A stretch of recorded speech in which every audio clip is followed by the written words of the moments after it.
세월호 참사 특별조사위원회의 1차 청문회를 통해 특별조사위의 한계가 고스란히 드러났습니다.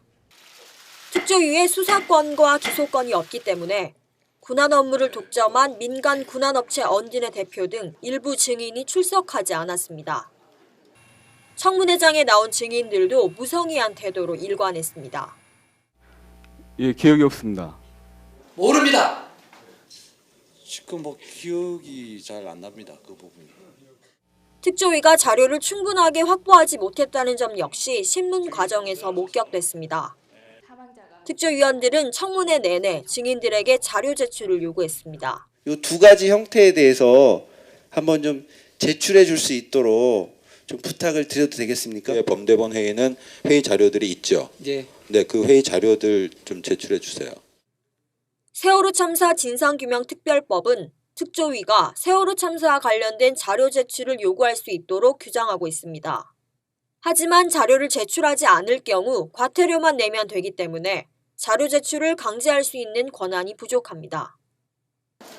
청문회 운영 과정에서의 미흡한 점들도 나타났습니다.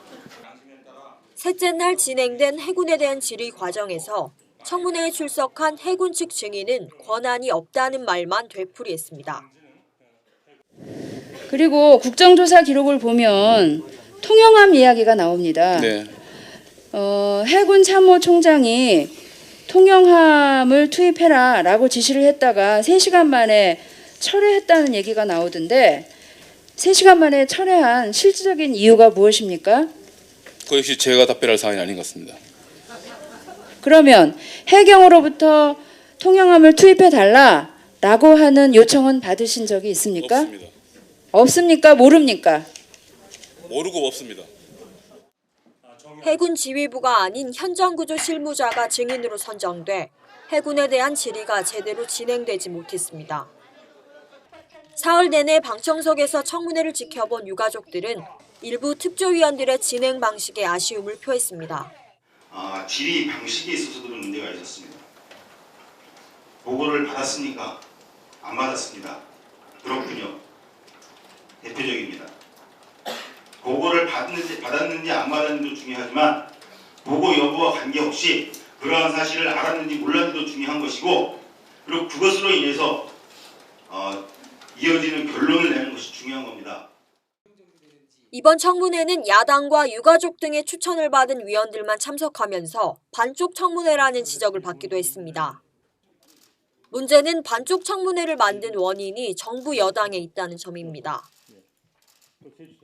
여당 위원들은 조사 대상에 박근혜 대통령을 포함시킨 데 항의하며 청문회에 앞서 사퇴 의사를 밝혔고 해양수산부가 이들의 사퇴를 종용했다는 정황이 드러났습니다.